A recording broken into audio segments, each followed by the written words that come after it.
What's going on, Bottom Line viewers? It's Mitch here with Kevole and Dilly Vanilli. We are here to discuss the Buffalo Bills. The Buffalo Bills, a team that made the playoffs last year. First season under new coach Sean McDermott last season as a rookie head coach. Took them to the playoffs, successfully came over from Carolina, implemented a new system.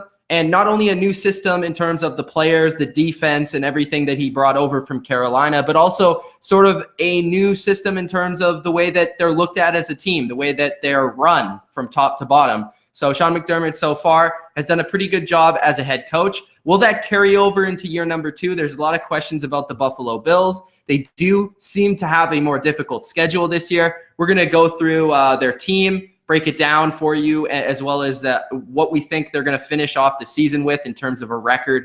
Let's just start off with each guy's overview of the team and what you guys think about the Buffalo Bills heading into this season. So let's start off with Kevole.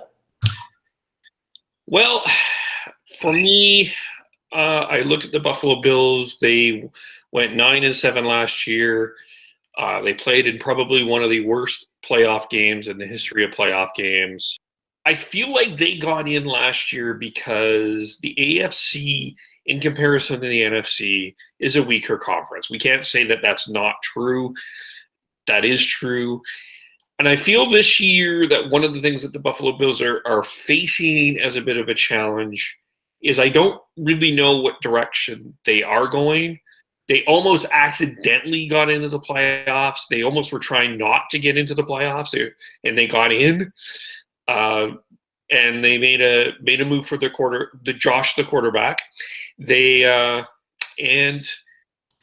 I feel this year is going to be a step back. I think my record for them, I don't know if we're doing records now, but my record for them is 6-10 and 3rd in the AFC East.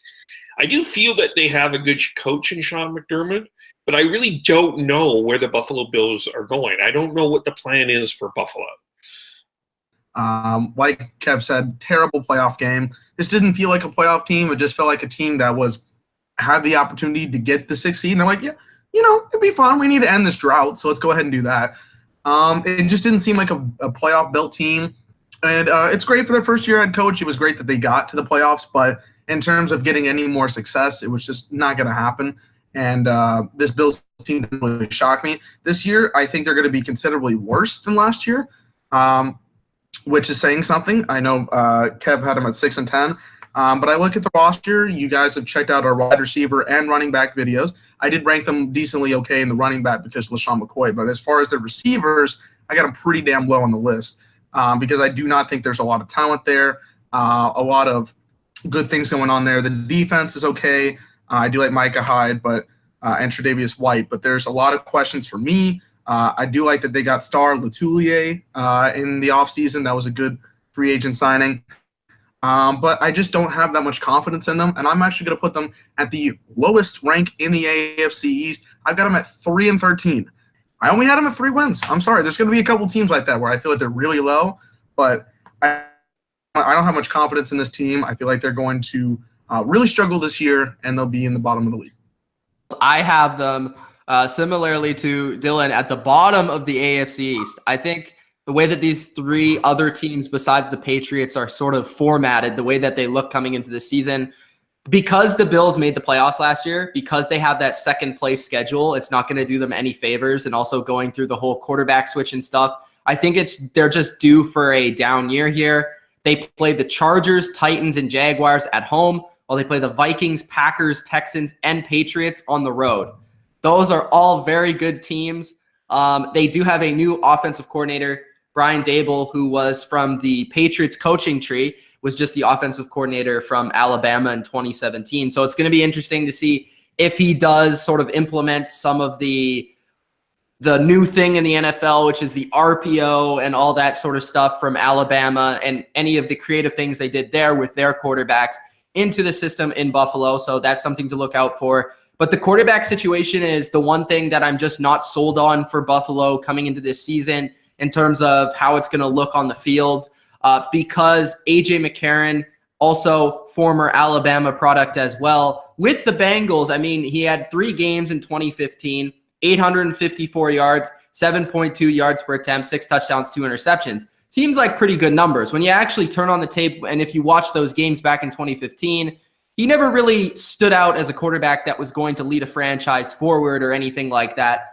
And Josh Allen, I just don't know if he's going to be ready year one to kind of just completely carry a team like the Buffalo Bills that really have little supporting cast on the offensive side of the ball. As Dylan stated, I mean, the running game is in flux right now because LaShawn McCoy, we don't know if he's going to be playing or not. Obviously, if he's playing, it helps him out. If he's not playing, then this team is downgraded even more on the offensive side of the football. And their receivers, I rank them as the second to worst in the NFL. So that's not very good. The offensive line has been decimated. They lost Cordy Glenn at left tackle. They lost Henderson at right tackle. They lost Richie Incognito, who's their best guard, who's now gone to retirement.